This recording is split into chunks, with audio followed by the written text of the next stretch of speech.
Hello and welcome back here to World Talks, where every world matters on TVP World. I'm your host, Diana Skaya. U.S. Defense Secretary Lloyd Austin has announced a $400 million arms package for Ukraine during his visit to Kyiv just weeks before the upcoming U.S. presidential election.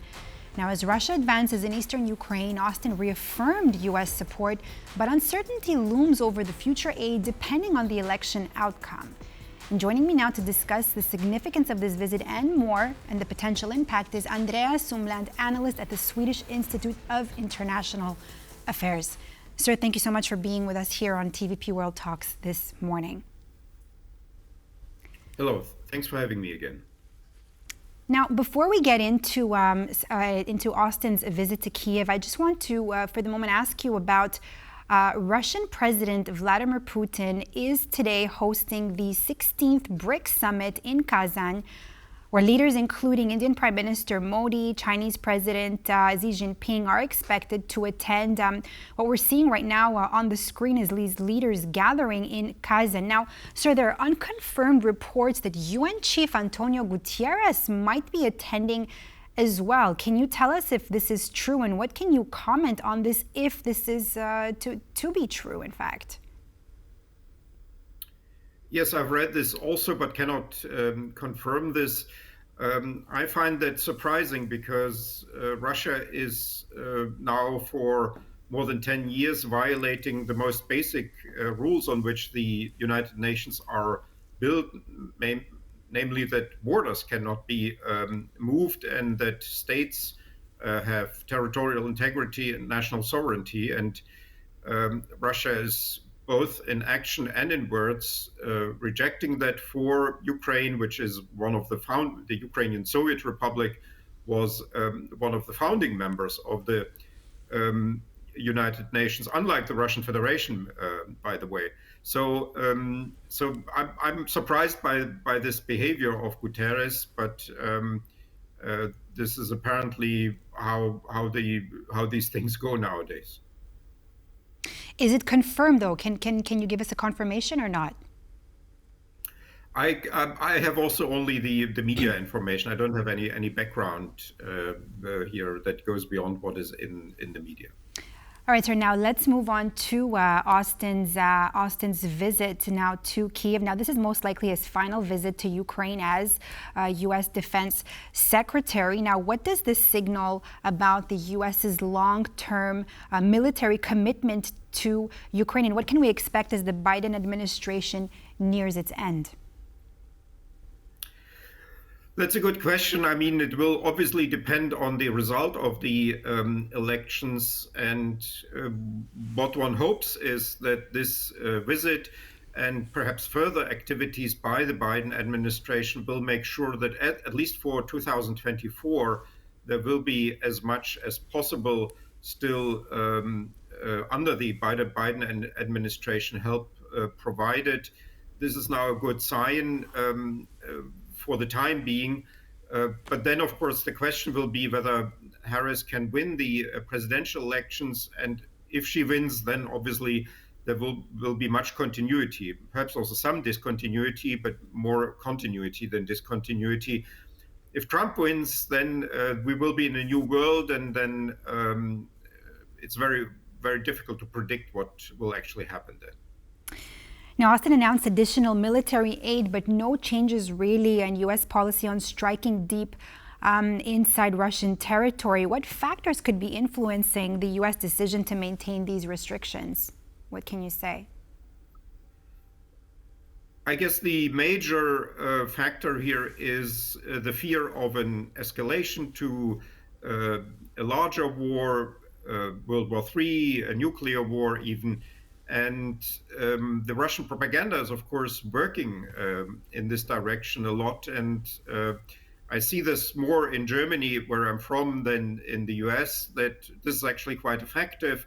And there's pressure from the German, let's say, society, and also then from German parties on the government to be restrained, to not deliver certain weaponry, to give no full permission to use them.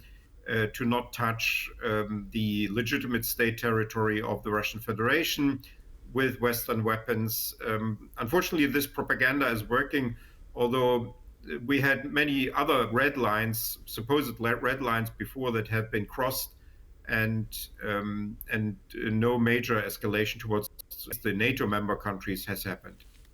You just mentioned NATO. I mean, Le Monde had published a report. Can you tell us if there's any development on the fact that the United States would be ready to invite Ukraine to join NATO?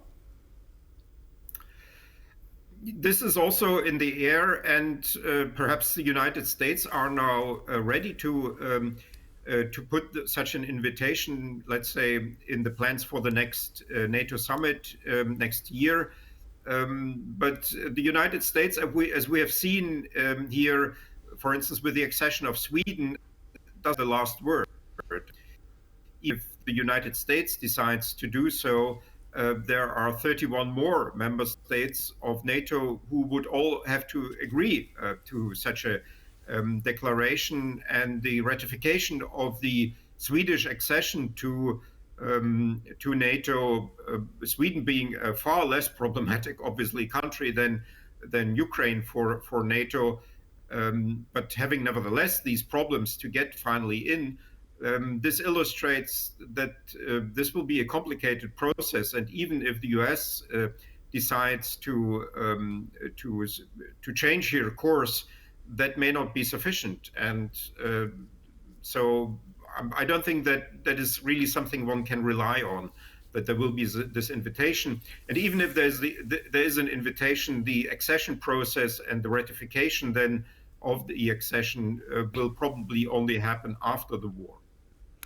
Sir, I want us to take a quick listen to what the Deputy U.S. Ambassador said regarding reports of North Korean soldiers fighting in Ukraine. Let's take a listen for a moment. In its failure to overthrow Ukraine's democratically elected government, Russia is seeking to expand the conflict. We have seen reports the DPRK has sent forces and is preparing to send additional soldiers to Ukraine to fight alongside Russia. If true, this marks a dangerous and highly concerning development and an obvious deepening of the DPRK-Russia military relationship.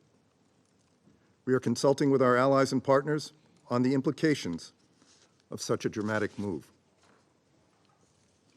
If Russia is indeed turning to the DPRK for manpower, it would be a sign of desperation on the part of the Kremlin. We know Russia is suffering extraordinary casualties on the battlefield due to the bravery and effectiveness of the Ukrainian military.